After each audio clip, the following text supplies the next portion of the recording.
node in graphs like we have in trees. We select a node and then we explore as far as possible to adjacent vertices.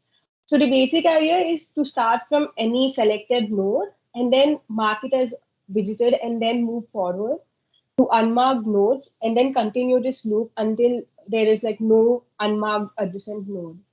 So the algorithm is simple. We just mark the current node as visited and print it, and then traverse through the adjacent unmarked nodes, and in a recursive process.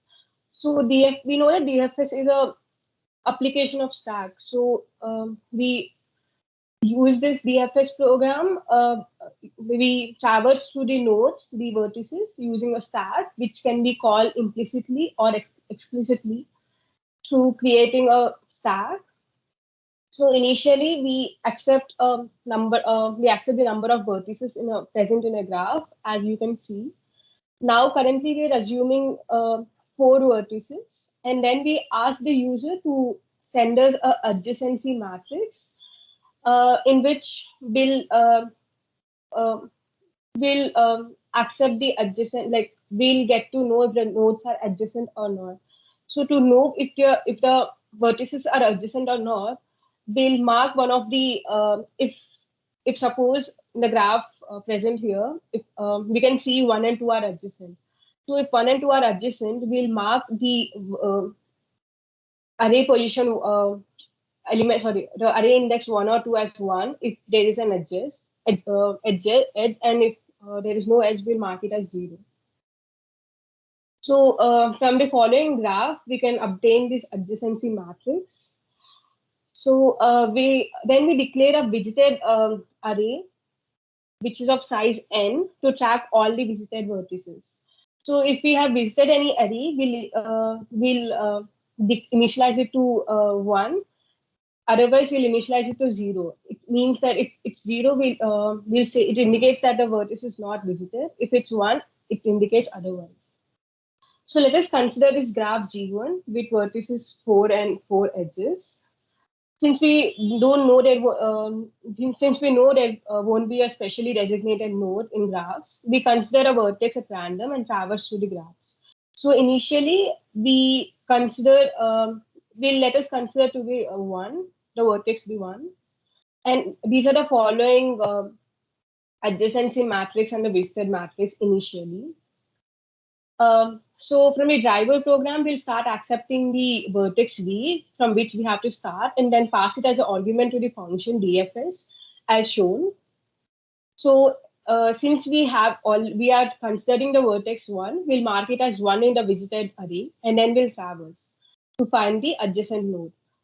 To find the adjacent node, we have to check for this condition A of V of I, Vi and not visitor of I. This condition indicates whether the present vertex is adjacent to the vertex and it's also visited or not. So let's consider the vertex 1, and we can see that the vertex 1 has 2 adjacent vertices 2 and 3.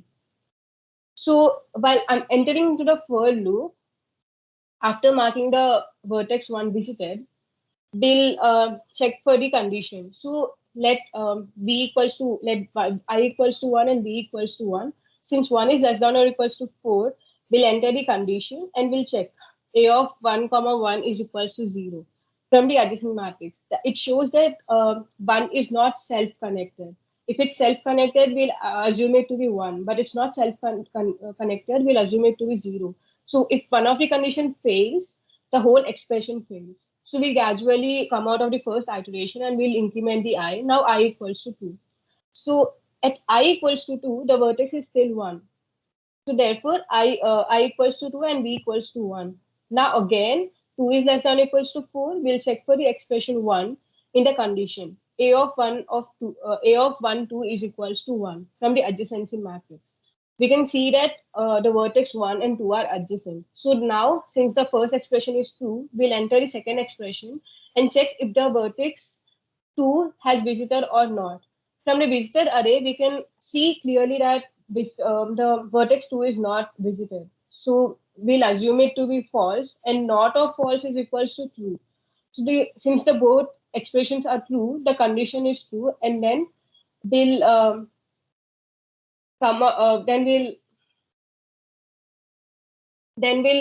have to call the DFS function recursively to transfer further, now by passing the vertex 2 as an argument.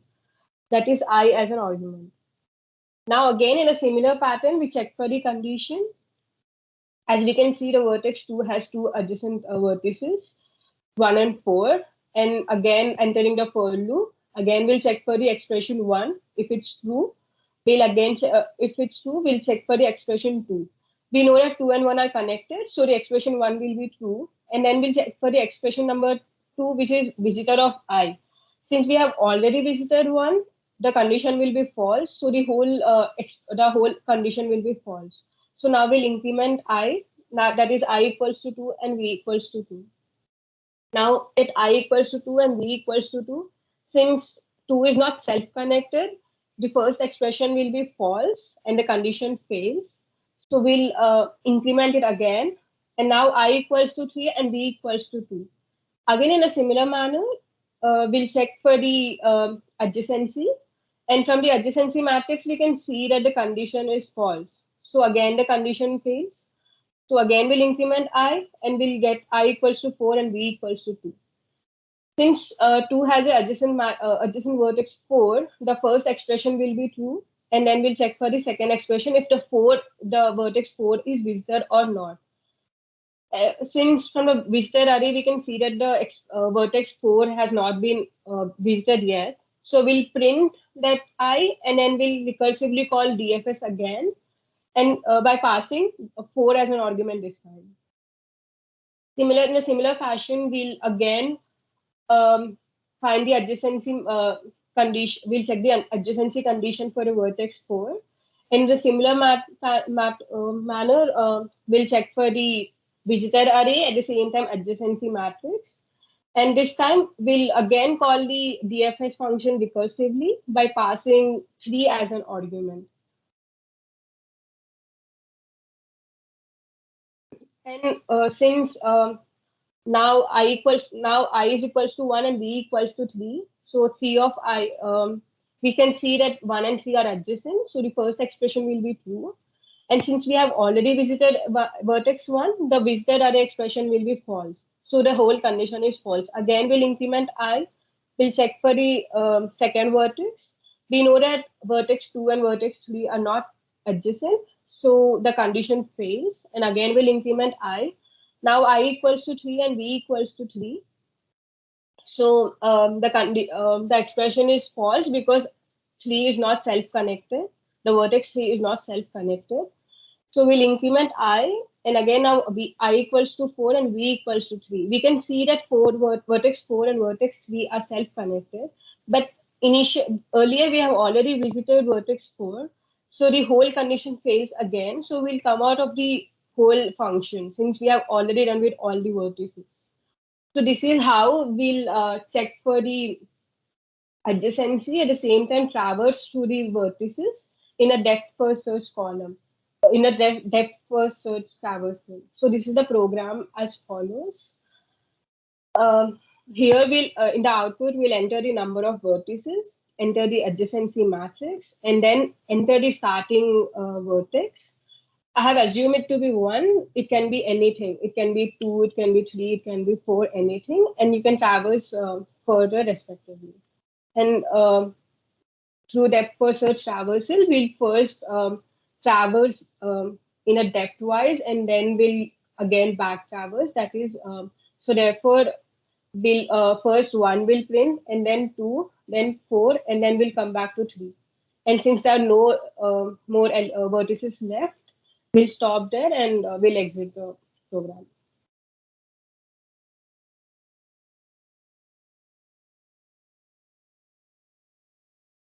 If anyone have any doubts, you can ask.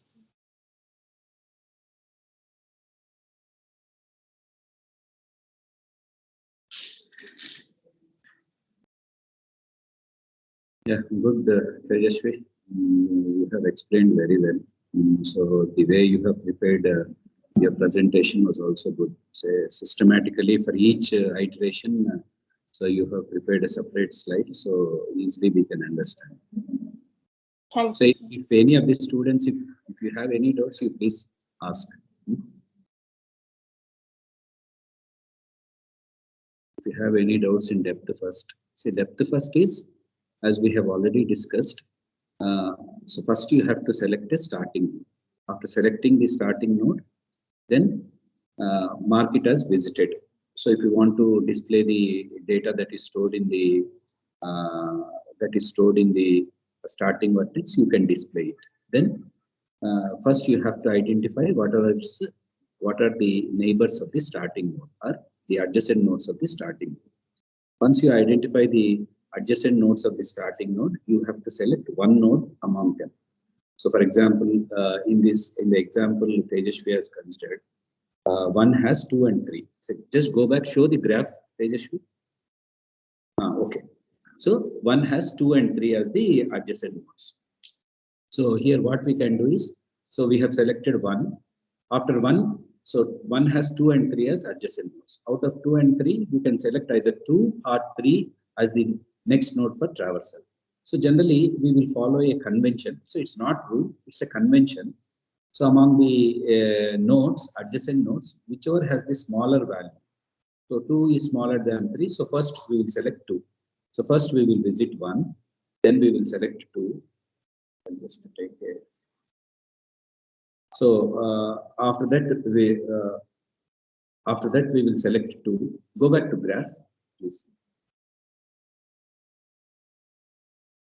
So after 1, we will select 2 as the next node for traversal.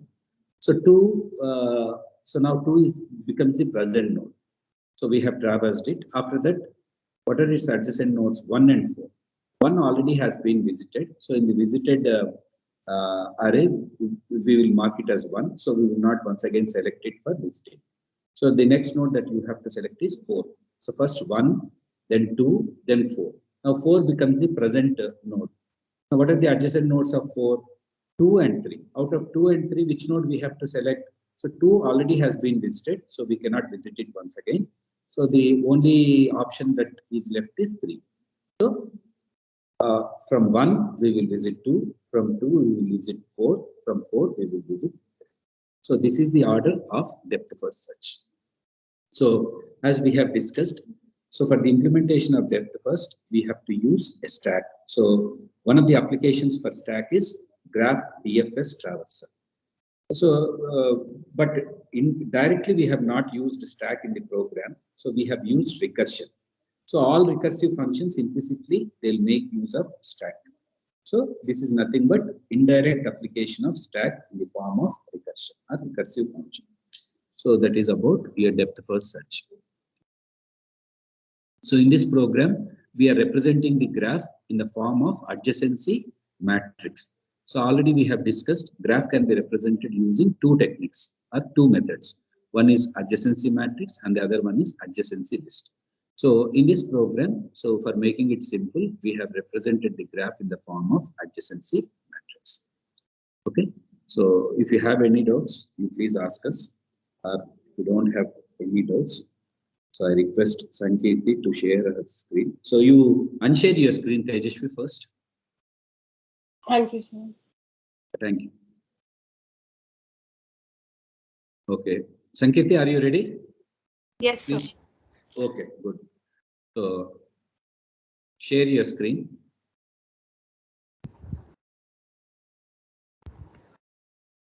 Yeah, go to slide mode, slideshow. Good morning, sir. Good morning, everyone. So today we'll try to understand how breadth first search traversal works. So it is an algorithm for traversing or searching a tree in a searching a graph data structure. So it will start from the root node and will go to all the neighboring nodes at the breadth level, and then we'll go to the next depth level. So this is the basic algorithm. Now we'll start with the program. So we'll try to understand this program using this graph. I've taken this simple graph, which is having 4 nodes. So in the first one, so the user should enter the number of vertices. So I'm taking here the number of vertices as 4. So I'll store the value of 4 in the n variable. And now I'll go with this for loop where the I value will run from 1 to n, that is n is the number of vertices. First, initially we'll take a queue data structure which will have the adjacent nodes of the selected vertices. Initially we'll put it to 0 and we'll have an array of visited name where it will keep a track of the visited nodes. Initially we'll put this to zeros. If the node is visited, we'll mark it to 1 or else it will remain 0. And then we will go for the graph data like in adjacency matrix as in DFS. We'll enter the adjacency matrix. For this graph, 1 and 2 are connected, so we'll have 1 and 2 as 1. 1 and 1 are not connected, so we'll put it as 0. In the same case, 1 and 3 is connected, so we'll have here 1. And 1 and 4 are not connected, so it is 0.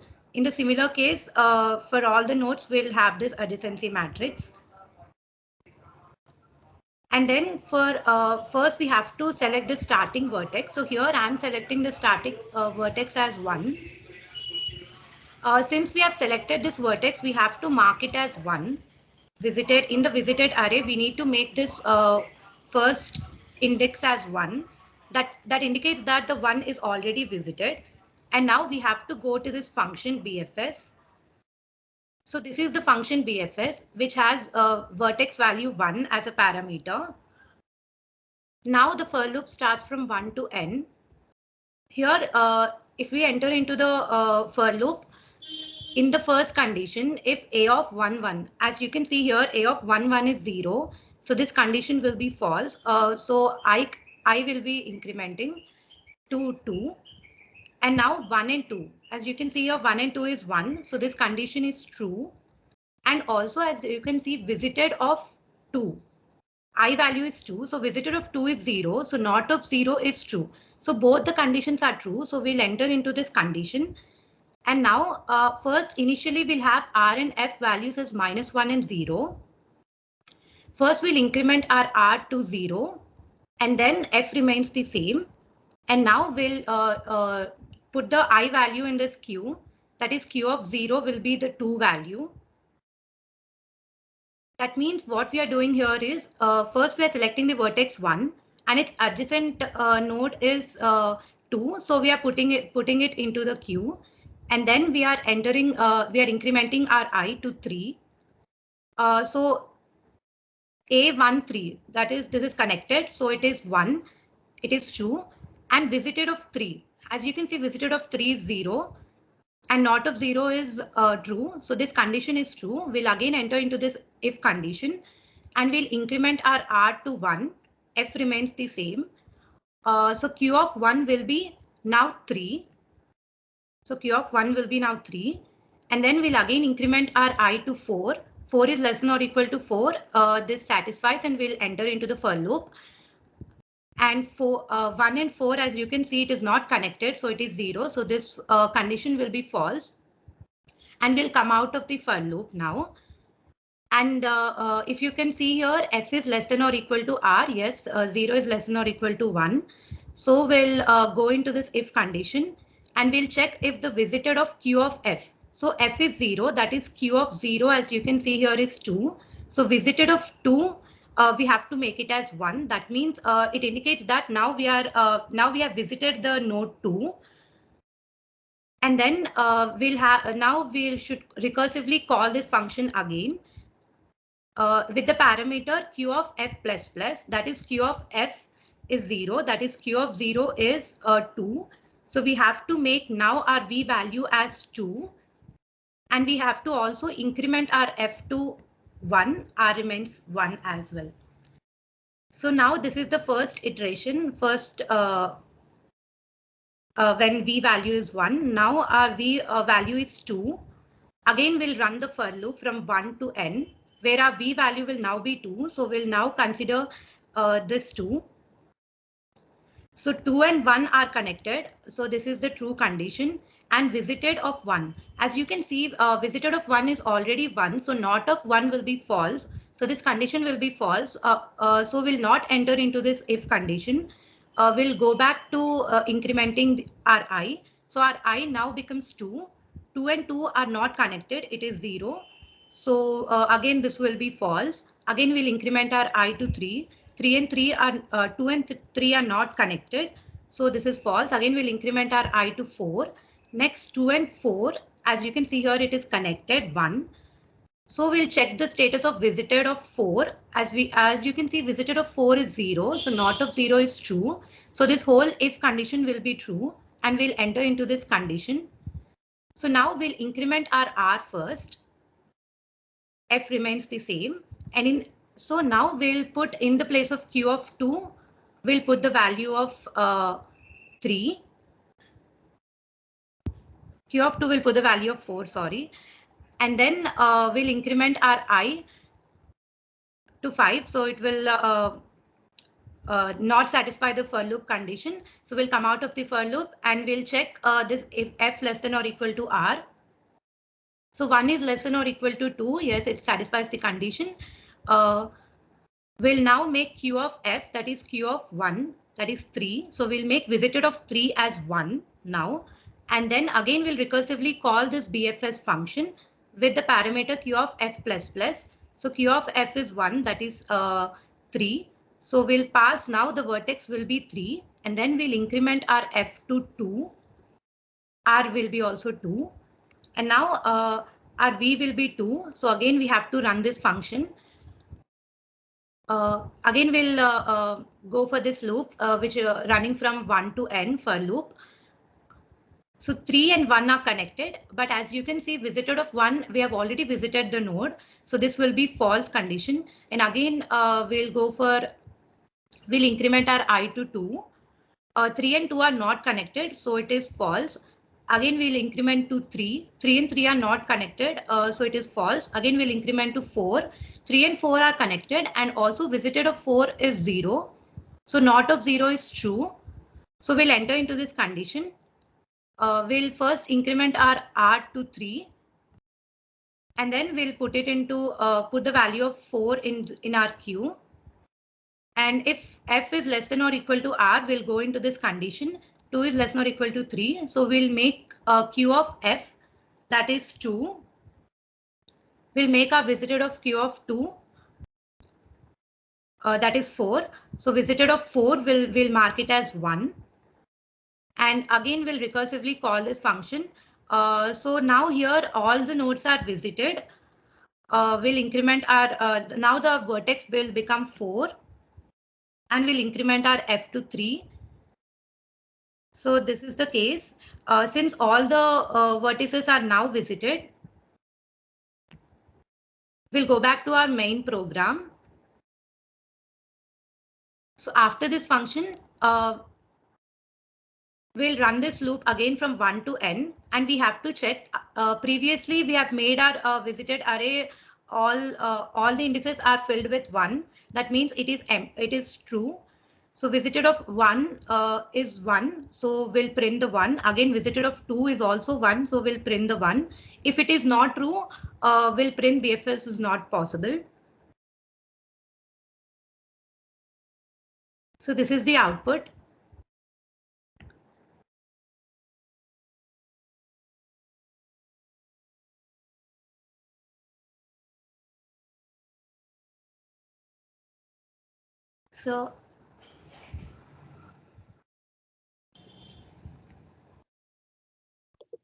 So if you have any doubts, okay, good, Sanketi. See, when we see different people's presentations, we can also learn from them. So the way, so then while explaining, so maybe small animation sort of thing was very good. So yes, we could understand your explanation. So if you have any doubts regarding DFS and BFS, please ask. See, BFS, DFS, the basic differences in BFS, what we do, first step is common in both DFS and BFS. First step is selection of the starting vertex. Once you have selected the starting vertex, what is the next step? In DFS, what we have done is we have identified all the adjacent nodes. Out of those adjacent nodes, we have selected only one adjacent node for visit. But here, after selecting the starting vertex, the next step is identifying all the adjacent vertices of 1. So 1 has 2 and 3 as its adjacent vertices. So now after 1, first we have to visit the first adjacent node, that is 2, then the next adjacent node, that is 3. So all the adjacent nodes of 1 have been visited. Next step is, out of these adjacent nodes, select one adjacent node. Okay, what is the first adjacent node we have visited? 2. So we will select 2 as the next node. So identify all its adjacent nodes. 2 has 1 and 4 as its adjacent nodes. But 1 already has been visited, so we cannot visit it. So we will visit, after 2, we will visit 3. So then what is the next node? After 2, the next node is 3. So 3 has 1 and 4 as the adjacent nodes. 1 already has been visited, so next we have to visit 4. So this completes visiting of all the nodes in the given graph. So one important point Sankirti told in the first slide. So if you just go back to first slide, Sankirti. Yeah, that slide. Yeah, before slide. Before that, before algorithm. Yeah, that's. See, yesterday, while I don't know whether I told, I think I did not tell about this point. See, I told BFS and DFS are graph traversal algorithms. But see, here if you see, there are 2 points, traversing and searching also. So you can use these 2 traversals, BFS as well as DFS traversal algorithms, even for searching operations also. See, for example, in a graph, say same graph, 1, 2, 3, 4 nodes are there, no, in the graph that we have considered. Say I want to search for node with value 3. Say 3, assume that is some key value. Along with that, some other information has been stored. Now you are searching for a node with 3. So how do you search, or how we have to search for that node 3? So either you can use BFS traversal or DFS traversal. See, BFS and DFS provides us with a systematic search. So say when you have, say, now the examples we have considered, it consists of only 8 nodes or 10 nodes. In real, if you take any real application, it consists of hundreds or thousands of nodes. When hundreds of nodes are there, you should adopt a systematic search for searching for a particular value in the given set of nodes or in the given set of vertices. Same is the case. Now I want to visit all the nodes or all the vertices in the given graph. You have to adopt a systematic pattern. Otherwise, what happens is you'll be revolving around in the same loop again and again, and you cannot come out. So if you fall in a never-ending loop, so you'll be rotating in the same loop, and only those nodes will be visited, and the remaining nodes goes unvisited. So that's why we have to adopt a systematic approach. So that systematic approach will be provided by DFS and BFS. So this is also a valid point. So you can use these algorithms both for traversing. Traversing is visiting all the nodes in the given graph. Either you can use BFS or DFS. Similarly, you can also use these 2 algorithms for searching for a particular key value in the graph. Okay, so both for searching as well as traversing, we can use these algorithms. Okay, good point. So I congratulate both of you. So you have done excellent work. So you did good work, and your presentation and